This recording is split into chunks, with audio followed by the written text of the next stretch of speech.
빈민 선교로 유명했던 청계천에서 김진호 목사님의 얘기입니다. 이분이 어느 날 이 결핵 환자, 가난하고 몸은 결핵에 걸렸고 이런 사람을 불쌍히 여겨가지고 먹을 것도 갖다 주고 약도 사주고 치료도 받게 하고, 그래서 죽을 병에 걸린 이 사람을 고쳐 주었습니다.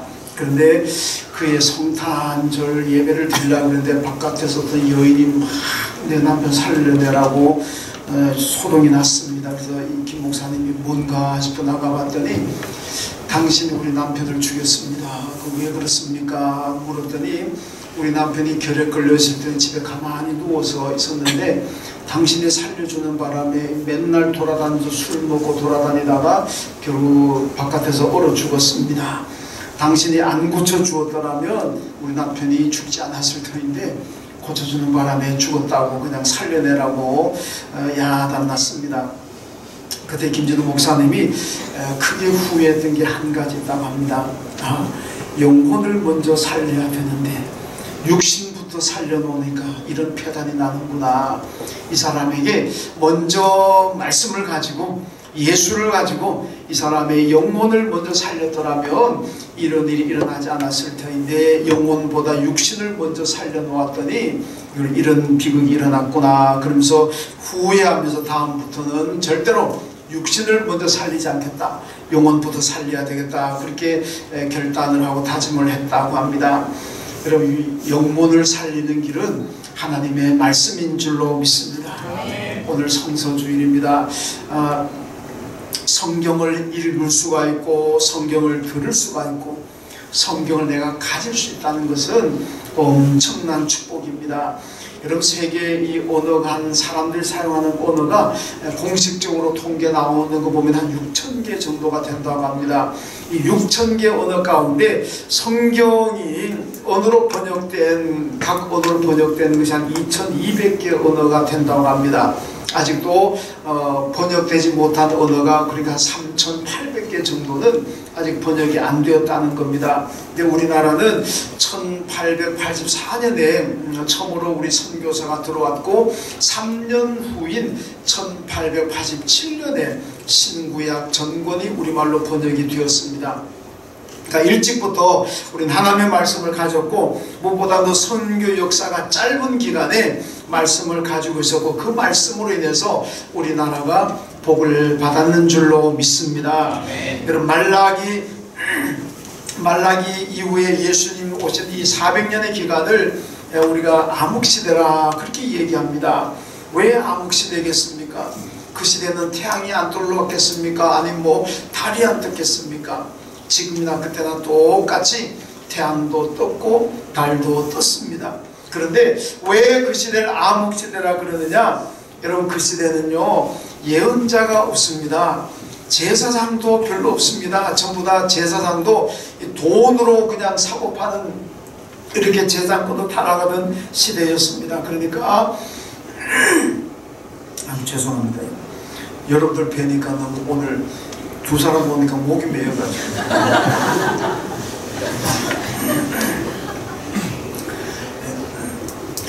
그 시대는 제사장권이 다 돈 주고 사는 시대였습니다. 그러니까 이게 뭐 성직 매매라 그러잖아요. 그랬죠. 그러니까 제사장이 뭘 제대로 하겠습니까? 예언자가 없습니다.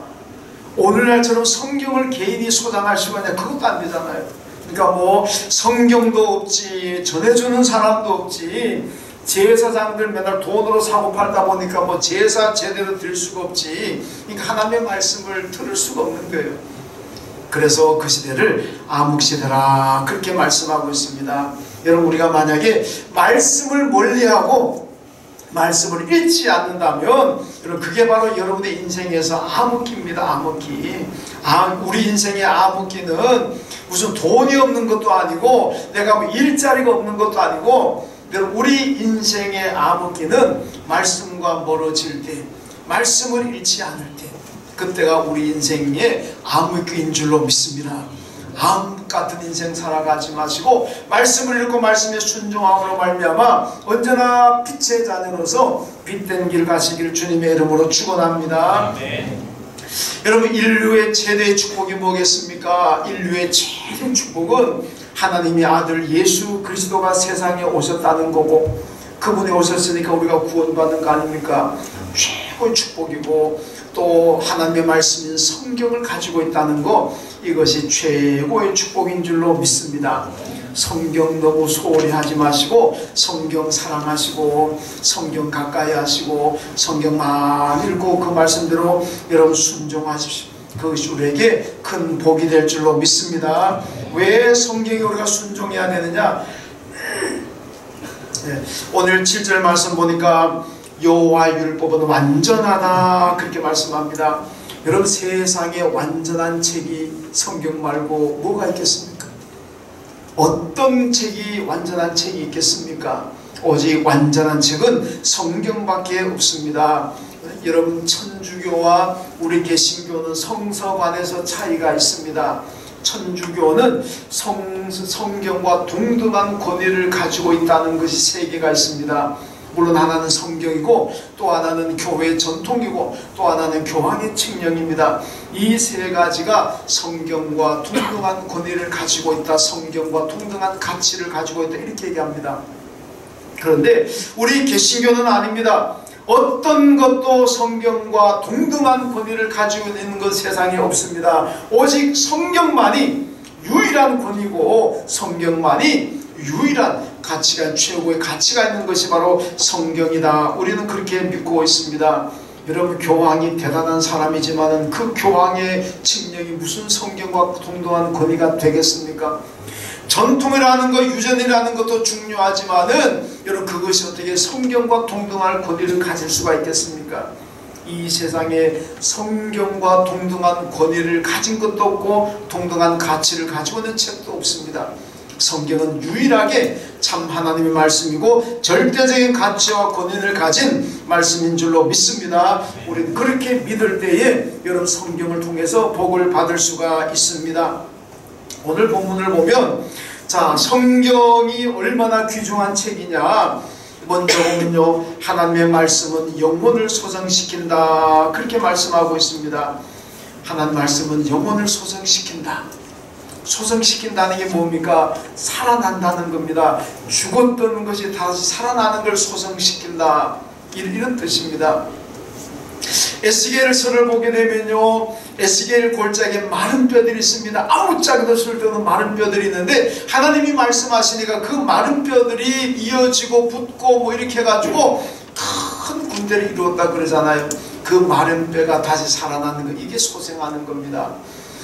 여러분, 에스겔 골짜기 보면 또 있잖아요. 환상 가운데 또 하나가 성전에서 나온 물이 흘러가는데 그 물이 닿는 곳마다 죽었던 것이 다 살아나더라 그러잖아요.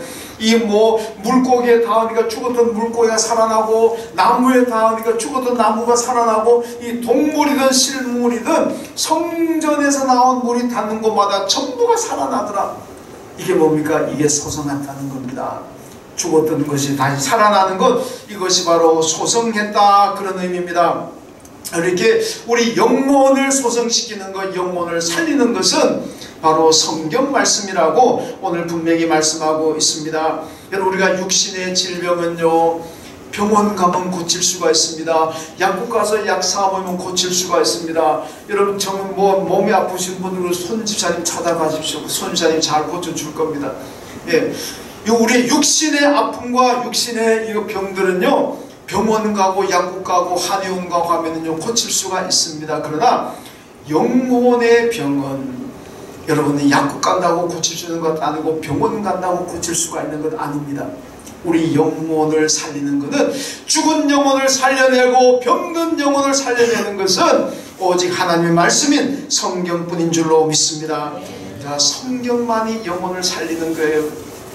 시편 119편 50절 말씀 보니까 이 말씀은 나의 고난 중에 위로라, 주의 말씀이 나를 살렸기 때문이라, 이렇게 말씀합니다. 하나님의 말씀이 나를 살렸다는 시인의 고백입니다. 요한 3서에 보면요, 사랑하는 자여 내 영혼이 잘됨 같이 범사가 잘되고 강건하기를 내가 간구하노라 그러잖아요.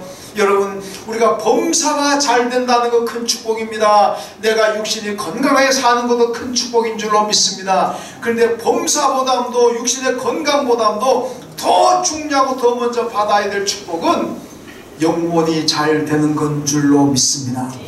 영혼이 잘 돼야 돼. 영혼이 잘 되면은 범사가 잘 되는 것 따라옵니다. 건강의 축복도 따라옵니다. 믿음이 없는 사람들은 영혼을 제껴버리고 먼저 범사가 잘 되기를 원하고 건강을 위해서 살아가는 사람들이 있습니다. 그럼 이것도 안 되고 저것도 안 되는 거예요. 순서가 바로 돼야 됩니다. 영혼을 먼저 잘 되게 하십시오.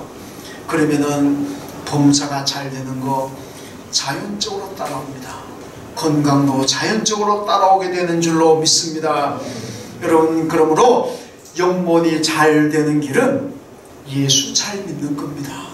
영혼이 잘 되는 게 뭡니까? 예수 잘 믿으면 영혼 잘 됩니다.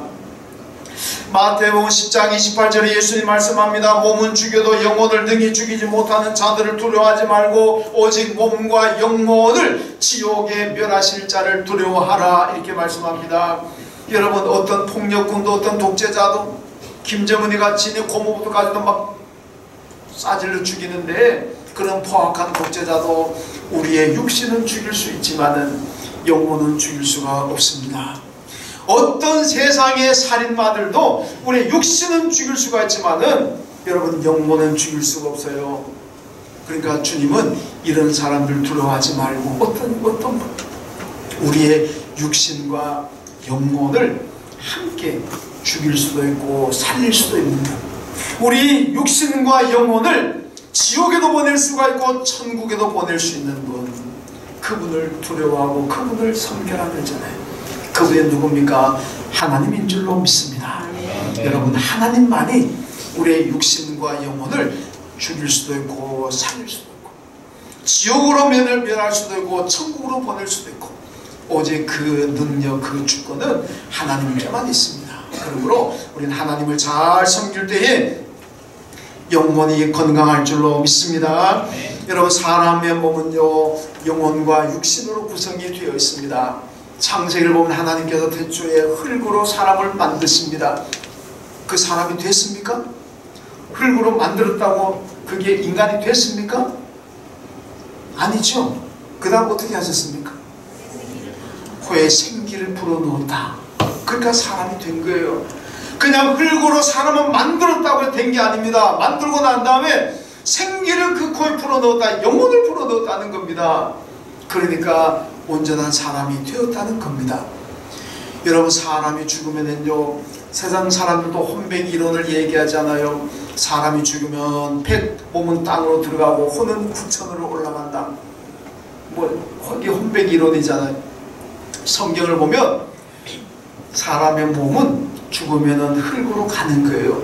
창세기에서 뭐라는가? 너는 흙이니 흙으로 돌아갈지니라 그러잖아요.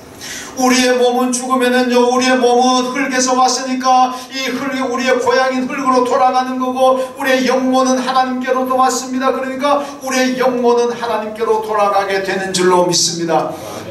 자기 나오는 것을 찾아가는 거예요. 몸은 흙에서 왔으니까 흙으로 들어가는 거고 영혼은 하나님께로 왔기 때문에 하나님께로 가는 겁니다. 언제 합해집니까? 예수님 재림하면 우리의 영과 우리의 몸이 합해져서 부활합니다. 이게 부활의 신비한 몸이잖아요. 그런데 부활의 몸의 재료는 뭘까?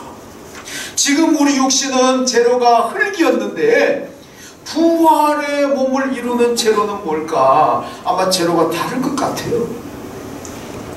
왜 그렇겠습니까? 예수님께서 부활하신 몸 보셨잖아요. 밥도 잡수십니다. 음식도 드십니다. 예. 그리고 문이 닫혔는데도 그냥 들어가십니다. 영만 있으면 우리 눈에 안 보이지만은 예수님은 영과 육이 동시에 부활하시기 때문에 다 보입니다. 보이는데 음식도 드시고 문이 잠겼는데도 시공간을 초월해서 들락날락 그러십니다. 이게 신비한 몸이잖아요. 고린도서 15장에서 우리의 부활의 몸을 가리켜서 신비하다 그랬습니다. 아마 그러니까 이 제로는 흙이 아닌 것 같아요. 다른 무슨 아마 놀라운 재료가 사용되지 않을까, 나도 그렇게 생각해봅니다. 이 성경에는 뭐 그런 얘기 안 나와 있습니다만은, 아무튼 이 부활의 몸이 워낙 신비하다 보니까 아마 재료도 좀 특수한 재료로 우리 부활의 몸을 만들지 않으실까, 그렇게 생각하고. 그러니까 화장했다고 걱정하지 마세요. 화장해가지고 어떻게 그런 부활하느냐 걱정 안 해도 됩니다. 아마 하나님 좋은 재료 가지고 새로 만들어낼 거니까. 영만 내 영이 있으면은 다 합쳐지는 줄로 믿습니다. 여러분, 이 영혼이 하나님의 나라에 갔다가 다시 우리가 부활하게 되는데, 여러분, 이 영혼이 건강해야 되고 영혼이 살아야 되는 거예요. 그래야 천국 갑니다. 그래야 천국에서 영생을 누리는 거예요. 여러분, 영혼이 어떻게 사느냐, 오늘 보니까 하나님의 말씀이 영혼을 소생시킨다, 그렇게 말씀하고 있습니다. 여러분, 우리의 육신도요 먹어야 되잖아요. 먹어야 됩니다. 그래야 육신이 지탱하잖아요. 육신은요 숨을 쉬어야 됩니다. 그래야 살잖아요. 영혼도 마찬가지입니다. 영혼도 먹어야 되고 영혼도 숨을 쉬어야 돼요. 영혼이 먹는 게 뭡니까? 성경입니다. 성경 말씀이 우리 영혼의 양식이고, 영혼의 숨을 쉰다는 게 뭡니까? 기도입니다. 기도. 그러니까 성경을 읽고 기도할 때 내 영혼이 먹고 숨쉬고 건강하게 영혼이 살게 될 줄로 믿습니다. 아멘. 말씀과 기도 늘 가까이 하시고요. 그 다음 두 번째로, 성경은 운운한 자를 지혜롭게 한다고 말씀합니다. 여러분, 유태인들은요 전 세계 노벨상 수상자의 30% 이상이 유태인이라 그러잖아요. 유태인의 전 세계 인구들 다 합쳐도요 한 600만도 채 안 된답니다. 우리 남한 인구의 10%도 안 되는 이 소수민족임에도 불구하고, 여러분, 오늘날 전 세계를 주름잡고 있는 전 세계 리더자가 바로 유태인 아니겠습니까? 그런데 유태인들이요 처음부터 이렇게 된 줄 아십니까? 처음부터 이렇게 우수한, 태어날 때부터 이렇게 우수한 민족이었을까요? 아닙니다. 창세기와 출애굽기 초반에 보면요 이스라엘 백성들을 가리켜서 히브리인이다 그렇게 얘기합니다. 여러분, 보디발의 아내가 요셉을 얘기할 때 보면은 히브리 소년 이렇게 표현했습니다. 요셉이 나중에 감옥에 갔을 적에 술 맡은 신하가 와가지고 요셉을 만나잖아요. 그러고 난 다음에 석방대가 자기 임금에게 소개하면서 히브리 청년 이렇게 얘기합니다. 애굽의 바로왕이 히브리 민족 가운데서 남자아이를 태어나면 다 죽여라 그러면서 히브리 산파 시켰는데, 거기 보면 산파를 히브리 산파다 이렇게 얘기합니다. 그러니까 요때까지만 하더라도 이스라엘은 다 히브리인으로 불렸습니다. 근데 히브리라는 말이 어원이 어디서 왔느냐, 하비루라는 데서 어원이 왔습니다. 이 하비루라는 뭐냐, 이 하비루는 이 고대 근동 세계에서 쉽게 말하면은 정처없이 떠돌아 다니는 사람들이, 유랑하는 사람들입니다. 어디 한 곳에 정착해서 사는 민족이 아니고 그냥 떠돌아 다닙니다. 떠돌아 다니는데 신사적으로 떠돌아 다니는 게 아니고 약탈하고 방화하고 죽이고 빼앗고 이런 사람들입니다. 쉽게 말하면 산적 같은 사람들. 빼앗고 죽이고 이래가지고 먹고 사는 사람들입니다. 그런데요, 이스라엘의 조상들인 아브라함과 이삭과 야곱, 이 사람들을 보면서 고대 근동 사람들이 하비루라 그랬다는 겁니다. 물론 이 이스라엘의 족장들이 다니면서 뭐 방어하고 약탈하고 빼앗고 죽이고 이런 건 안 했지만은 삶의 패턴을 보니까 딱 하비루인 거예요. 왜? 하비루는 이동하는 사람들이잖아요. 아브라함과 그 조상들 보세요. 우르에서 하란 가죠. 하란에서 가나안 내려오죠. 가나안에서 애굽 가죠. 애굽에서 다시 가나안 들어오죠. 다시 또 그랄 가죠. 또 그랄 갔다 다시 들어오죠. 그러니까 이렇게 이동하는 걸 보면서 아, 이건 하비루구나. 천민계급. 그렇게 인식이 되었습니다. 딱 하비루와 같은 삶을 살았던 사람들입니다. 그런데요, 1887년에 애굽 이집트의 고대 도시 아마르나에서 어떤 여성 농부가 밭에서 일하다가 토판을 발견을 했습니다. 이 투판을 발굴해서 확인해 봤더니 이게 그 유명한 아마르나 문서, 외교 문서입니다. 여기 뭐가 적혀 있냐면 애굽의 바로 왕이 주위 나라 왕들에게 외교 서신, 외교 편지를 보낸 내용입니다. 그 내용이 뭐냐?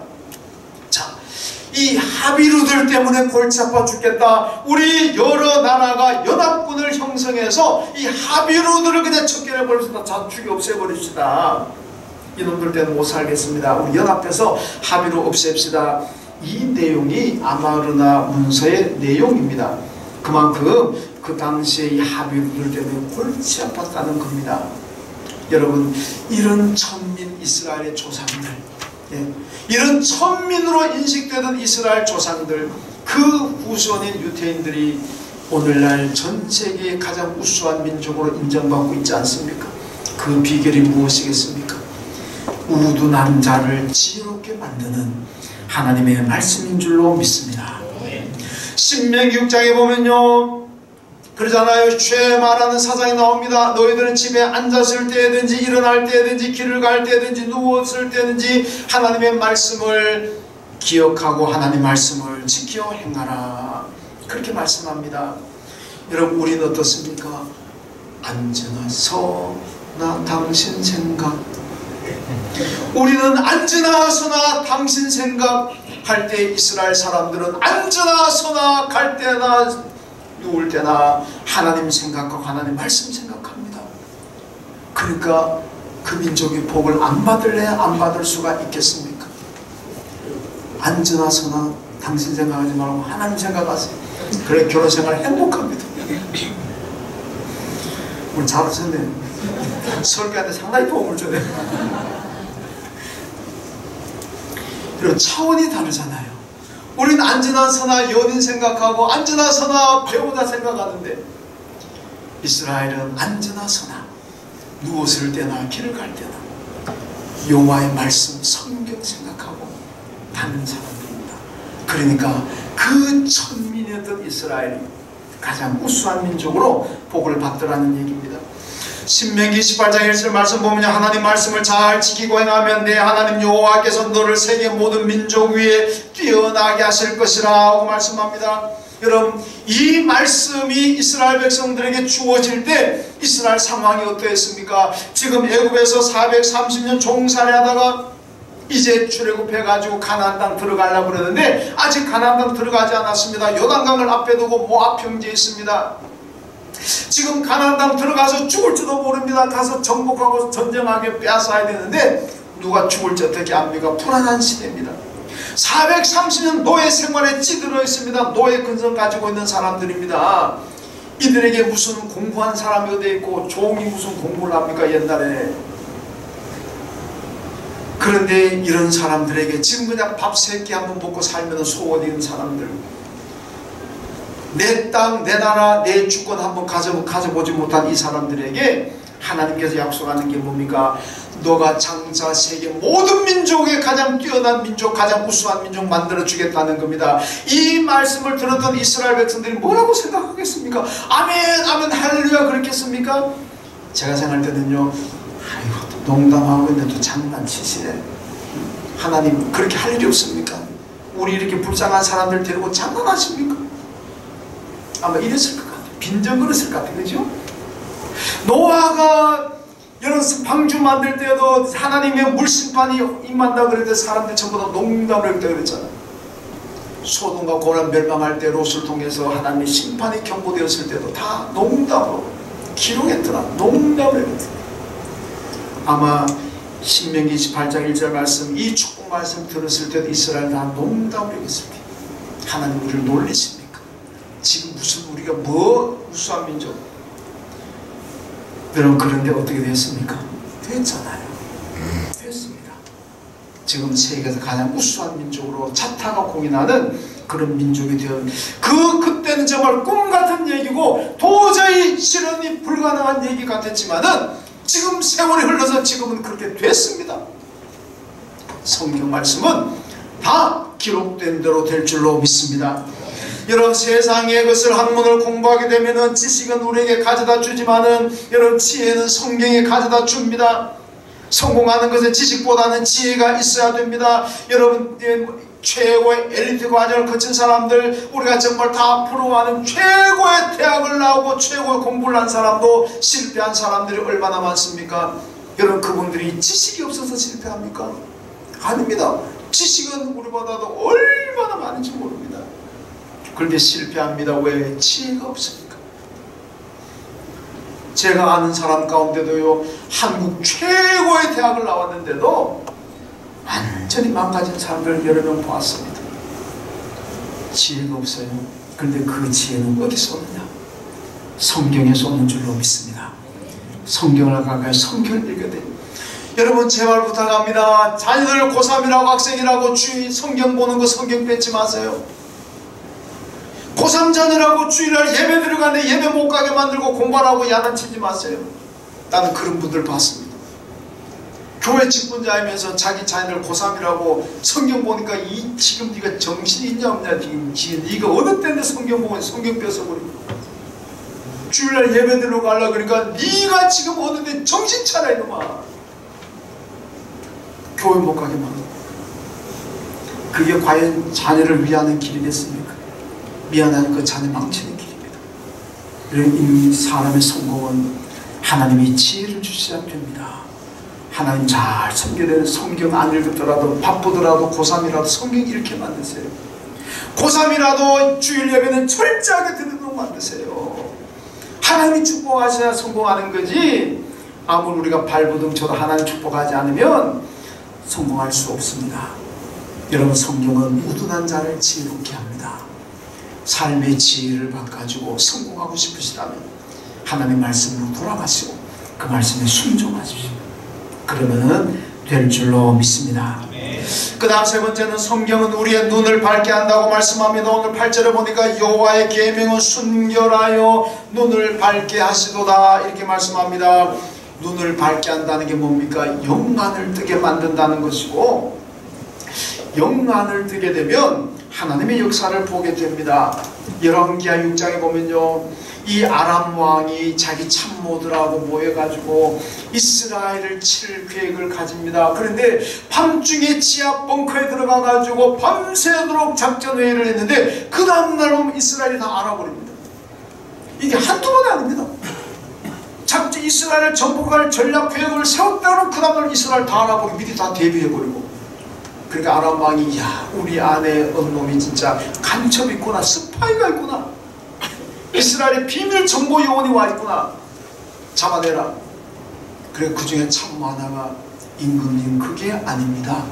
우리 가운데 스파이가 있는 게 아니고 이스라엘에는 엘리사라는 유명한 선지자가 있습니다. 이 선지자는 얼마나 잘 아는지 임금님이 침실에서 하는 얘기까지도 다 알고 있습니다. 이렇게 보고하는 거예요. 임금이, 그래? 그럼 그놈부터 잡아야지. 어디 있느냐? 도단성에 있습니다.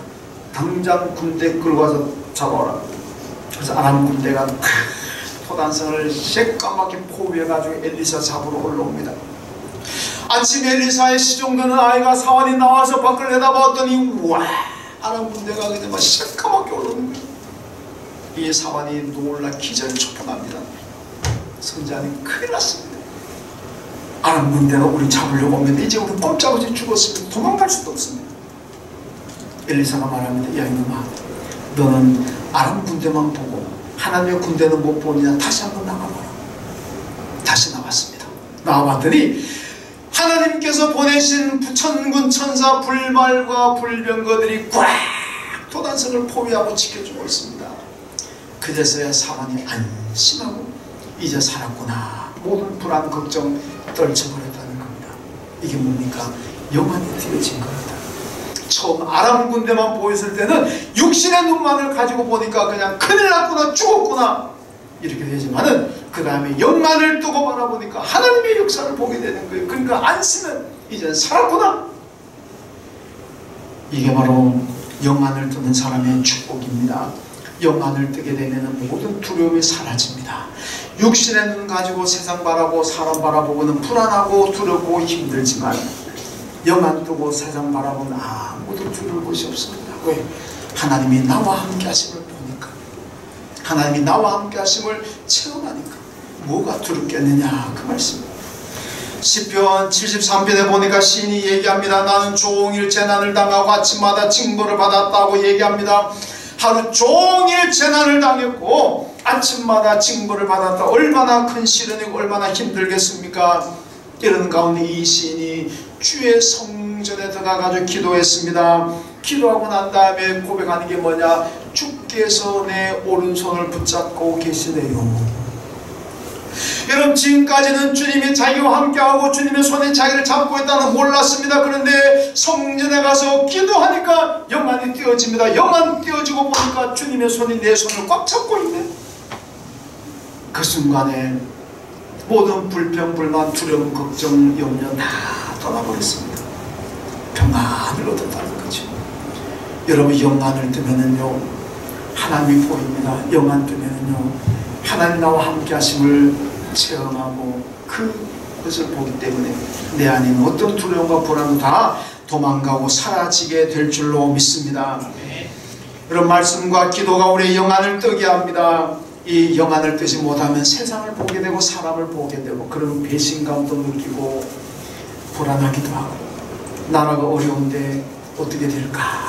나라가 어떻게 될 건데 개인이 어떻게, 우리 사업자가 어떻게 될까? 얼마나 불안 염려가 많겠습니까? 여러분, 세상 바라보면 늘 그렇게 사는 거예요. 영안을 떠서 주님을 바라보십시오. 모든 그 염려 사라지게 될 줄로 믿습니다. 사도행전 7장 스데반이 돌에 맞아 죽습니다. 돌에 맞아 죽어가면서도 스데반이요, 자기가 아파하지 않습니다. 아이고 죽겠다, 아프다 그러지 않습니다. 오히려 그 얼굴이 천사같이 빛나고 자기를 돌로 때려 죽이는 사람들을 보면서 하나님, 저들이 몰라서 저러니까 용서해 주십시오. 야, 나 같았으면 하나님 저 그냥 몇 대를 그냥 멸해 주십시오, 아마 이렇게 기도했지도 모르는데, 이 스데반은 하나님 저들이 몰라서 하는 거니까 용서해, 그들을 기도하고 있습니다. 얼굴이 천사같이 빛났다 그랬습니다. 그 돌에 맞는 게 얼마나 아픈데, 우린 지나가다가 요만한 조각을 하나 맞아도 그냥 막 피가 나고 아픈데, 여러분 이 주먹 같은 돌을 갖다 막 때려치는데 어떻게 그걸 견딥니까? 그가 영안이 띄어졌습니다. 영안이 띄어지니까 하나님을 바라보게 되고, 영안이 띄어지니까 하나님 우편에 계시는 예수를 바라보고 천국을 바라보게 되는 겁니다. 스데반이 영안을 떠서 하나님 보고 예수 보니까, 천국 바라보니까 아픔도 사라지고 분노도 사라지고 증오와 저주도 사라지고 오히려 평안하고 천사의 얼굴 갖고 자기 원수들을 위해서 기도하는 그런 사람이 되더라는 것 아니겠습니까? 여러분, 그래서 영안을 떼야 됩니다. 우리 성도들은 말씀을 읽고 기도해야 됩니다. 그래야 불안한 세상이 보이지 않고 하나님이 보입니다. 영안을 떼야만 내 안에 평안이 있고 내 삶에 기쁨이 있고 나를 힘들게 하는 모든 것들은 사라지고 언제나 기뻐하고 즐거워하는 삶이 될 줄로 믿습니다. 아멘. 다윗의 시편 16편에서요 이는 고백하잖아요. 주 밖에는 나의 복이 없습니다. 여러분, 다윗이 한 나라의 임금이다. 왕정 체제에서 왕이라는 것은 자기 나라가 다 자기 겁니다. 얼마나 좋고 얼마나 귀한 것들이 많겠습니까마는 다윗의 고백은요, 주 밖에는 하나님 외에는 나의 아무 복이 없습니다. 하나님이 나의 유일하고 영원한 복입니다. 오늘 본문에서 다윗이 또 얘기합니다. 내게 최고의 복은 하나님의 말씀입니다. 하나님의 말씀이 내게 있다는 것이 내게 최고의 복입니다. 이렇게 또 다윗이 고백하고 있습니다. 여러분, 왜 그렇습니까? 하나님의 말씀은 죽은 영혼을 살립니다. 하나님의 말씀은 우리를 천국 가게 만들고, 하나님의 말씀은 우리를 우둔한 우리를, 미련한 우리를 지혜롭게 만드셔서 우리를 성공하게 만드십니다. 하나님의 말씀인 성경은 우리의 영안을 뜨게 만들고, 영안을 떠서 하나님 바라보게 만들고, 천국 바라보게 만들고, 예수 바라보게 만들고, 그래서 우리를 힘들게 하고 우리를 절망에 빠뜨리고 우리를 좌절시키는 그 모든 삶의 악의 요소들을 다 없애하고 다 사라지게 만드는 것이 여러분 성경 말씀인 줄로 믿습니다. 하박국서를 보면요, 하박국이 그 당시의 상황을 보면서 하나님, 어떻게 이런 사회가 될 수가 있습니까? 어떻게 불의하고 악한 사람들이 잘 살고 의로운 사람들이 이렇게 고통을 당하는, 어떻게 하나님이 살아계시는데 이런 사회가 될 수가 있습니까? 하나님, 나는 하나님을 중심으로 섬겼고 하나님 올바른 신앙 가지고 살아가려고 애를 쓰는데 왜 나는 이렇게 고난을 당해야 되고, 왜 정직하지 못하고 나쁘지 않은 사람들 저렇게 떵떵거리고 살아갑니까? 이게 도대체 무슨 일입니까? 하나님께 막 매달려 기도합니다. 그러고는 성루에 서가지고 이제 내가 기도했으니까 하나님이 어떻게 응답하시는지 들어보자 서 있습니다. 그때 하나님의 응답이 왔습니다. 생뚱맞은 응답이 왔습니다. 너는 달려가면서도 성경을 읽어라. 이게 뭐 질문과 대답이 연관성이 있습니까? 요즘 아이들이 생뚱맞다 그러나요? 뭐. 질문과 대답이 지금 동문서답 아닙니까? 지금 맞지 않는 얘기입니다. 그런데요, 정답입니다. 왜 그렇습니까? 모든 네가 궁금해하고 네가 의문을 가지는 건 다 성경 속에 있다는 겁니다. 하나님의 모든 축복은 다 성경 속에 있다. 네가 의문을 가지는 묻는 말도 다 성경 속에 있다. 그러니까 성경 부지런히 읽으라는 얘기입니다. 달려가면서라도 성경 읽어라. 여러분, 달려가면서 성경 어떻게 읽겠습니까만은 그만큼 성경 가까이 하라는 겁니다. 그 성경 안에 네가 궁금해하는 모든 해답이 들어있고 기도 응답이 있고 그 안에 모든 축복이 들어있다는 겁니다. 그러니까 성경 읽어라. 여러분, 하나님께 궁금한 거 많습니까? 물어보고 싶은 거 많습니까? 하나님의 은혜 복 받기를 원하십니까? 성경 읽으십시오. 달려가면서라도 성경 읽으십시오. 그 안에 하나님 모든 축복과 우리가 궁금해하는 모든 의문들에 대한 해답이 성경 안에 다 들어있는 줄로 믿습니다.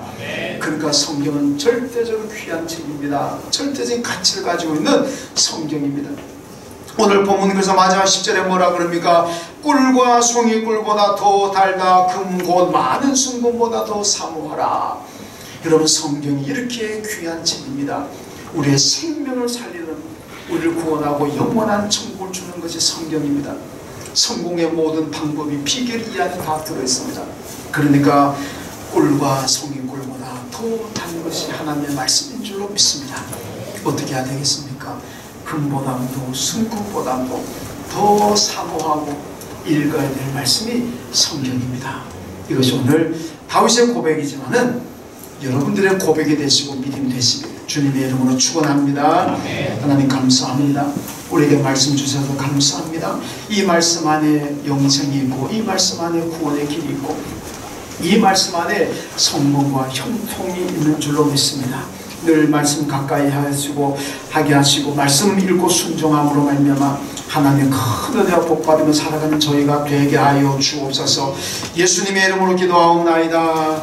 아멘.